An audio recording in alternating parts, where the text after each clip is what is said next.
Hello everyone, welcome to Spark Up Study. This is Suman Yadav. आज मैं आपसे डिस्कस करने वाली हूँ ऐसे 25 मोस्ट इंपॉर्टेंट टॉपिक्स जो कि आपके नीड्स में पूछे जाते हैं। अक्सर उनसे सवाल देखने को मिल जाएगा और काफ़ी स्कोरिंग टॉपिक्स हैं वो। तो वो कौन से 25 इंपॉर्टेंट टॉपिक्स हैं जिनको आपको बिल्कुल भी नहीं छोड़ना चाहिए, वो बहुत स्कोर आपको दिलाएंगे बायोलॉजी के लिए, वो आज की वीडियो में हम डिस्कस करेंगे। और one by one in topics पे मैं आपको वीडियोज़ भी प्रोवाइड करूँगी। प्रोवाइड करना मैंने स्टार्ट भी कर दिया है। प्लेलिस्ट का लिंक आपको डिस्क्रिप्शन में मिलेगा, वहाँ पर मैं आपको वीडियोज़ प्रोवाइड कर रही हूँ 25 most important topics of biology for NEET. ठीक है, देखो कौन कौन से वो टॉपिक हैं। सबसे पहले है आपका गैमेटोजेनेसिस। ये आपका रिप्रोडक्शन चैप्टर से आता है। गैमेटोजेनेसिस ये इंपॉर्टेंट टॉपिक है। इसमें हम male and female gametogenesis both पढ़ेंगे। मेल एंड फीमेल दोनों का गैमेटोजेनेसिस पढ़ेंगे और इससे जुड़े क्वेश्चन सॉल्व करेंगे। हर एक जो मैं आपको टॉपिक कराऊंगी उस टॉपिक के लास्ट में मैं आपको क्वेश्चंस भी सॉल्व कराऊंगी जो कि प्रीवियस ईयर में पूछे गए हैं उस टॉपिक से। Next, genetic disorder, one of the most important topic. ये आपका बहुत इंपॉर्टेंट है, आपको इसे बिल्कुल भी मिस नहीं करना चाहिए। जो आपका मेंडेलियन जेनेटिक्स वाला चैप्टर है उसमें ये पूछा जाता है। रेप्लिकेशन ऑफ डीएनए भी again one of the most important topics है। ट्रांसक्रिप्शन ट्रांसलेशन, ये आपके मोस्ट इंपॉर्टेंट टॉपिक है, मतलब इनको भी आपको बिल्कुल भी मिस नहीं करना है और मैं इसे आपको सारा कुछ सॉल्व कराऊंगी। ठीक है, अगला है आपका लैक ओपेरॉन। लैक ओपेरॉन भी आपका one of the most important topic है जिसे आपको कवर करना ही करना चाहिए। फिर है आपका हार्डी वेनबर्ग प्रिंसिपल जो कि आपका इवोल्यूशन वाले चैप्टर से आता है।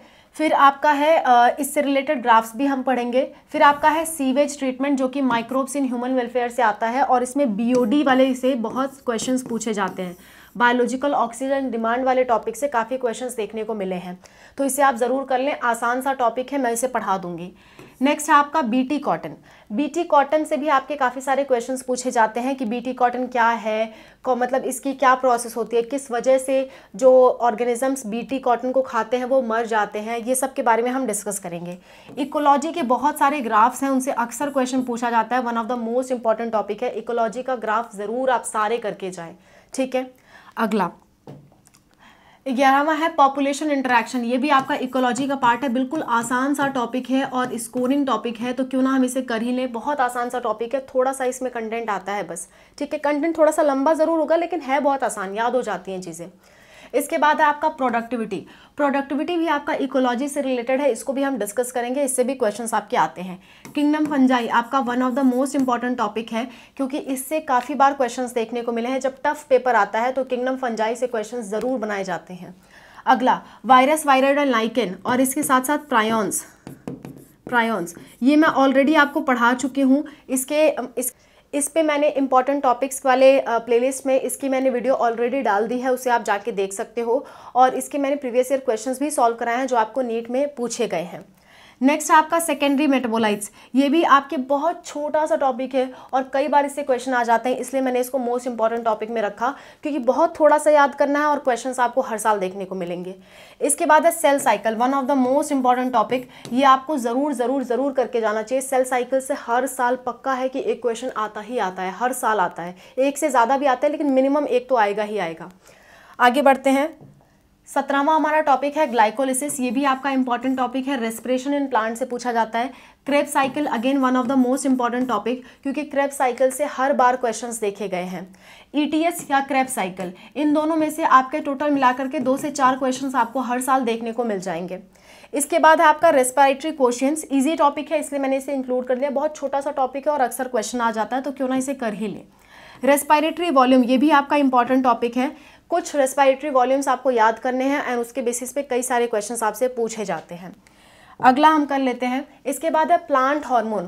प्लांट के टोटल 5 हार्मोन है। ऑक्सिन आता है आपका, फिर आता है आपका जिब्रेलिक एसिड, फिर आता है आपका इथाइलिन, फिर आता है साइटोकाइनिन, फिर आता है एब्सिसिक एसिड। ये 5 हार्मोन और उसके फंक्शंस हमें तैयार करने होंगे, तब जाके हमारा प्लांट हार्मोन पूरा होगा। इसके बाद है आपका ग्लैंड्स एंड हार्मोन। हर बार इनसे क्वेश्चंस देखे गए हैं कि ग्लैंड्स इसका हार्मोन बताओ और इससे होने वाले डिसऑर्डर बताओ। तो ग्लैंड हार्मोन और उनका डिसऑर्डर ये हम कवर करेंगे एक वीडियो में। मसल कॉन्ट्रैक्शन, ये आपका लोकोमोशन वाले चैप्टर में है और और इससे भी काफ़ी बार क्वेश्चन पूछे जाते हैं। ईजी टॉपिक है, थोड़ा सा कंफ्यूज कर देता है लेकिन है आसान, एक बार समझ गए तो भूलोगे नहीं इसे। इसके बाद है रिप्रोडक्टिव हेल्थ। रिप्रोडक्टिव हेल्थ में जो कॉन्ट्रासेप्टिव डिवाइसेस है ना, उनसे आपके क्वेश्चन पूछे जाते हैं, तो उसको हम कवर करेंगे। ठीक है, so that's all 25 important topics ये हम कवर करने वाले हैं आपके एग्जाम से पहले बहुत जल्दी आपको मैं कवर करा दूंगी। और आपकी जो प्रीवियस ईयर क्वेश्चन की सीरीज़ है वो तो चल ही रही है, वन शॉट सीरीज़ भी आपकी चल रही है। वन शॉट सीरीज़ थोड़ा सा मुझे डिले हो रहा है बनाने में, क्योंकि बहुत लंबे लंबे वीडियोज़ हैं, बनाने में काफ़ी टाइम लग जाता है। तो मैंने सोचा पहले मैं आपको इंपॉर्टेंट टॉपिक्स कवर करा दूँ और आपको जेनेटिक्स इकोलॉजी कवर करा दूँ, उसके बाद बाकी चैप्टर्स देखे जाएंगे। लेकिन ये आपका कम से कम एटलीस्ट ये आपका होना ही होना चाहिए और अच्छे से होना चाहिए। तो ये मैं आपको कवर करा दूंगी और जल्द से जल्द कवर करा दूंगी। ठीक है, so that's all about the video. I hope this video was helpful for you. And कोई भी दिक्कत, कोई परेशानी होती है किसी भी चीज़ से रिलेटेड, आप कमेंट्स में मेंशन करिए। हमसे जितना हो पाएगा हम उतना आपका कंसर्न जो है उसे सॉल्व करने की कोशिश करेंगे। That's all, thank you for watching, bye, take care.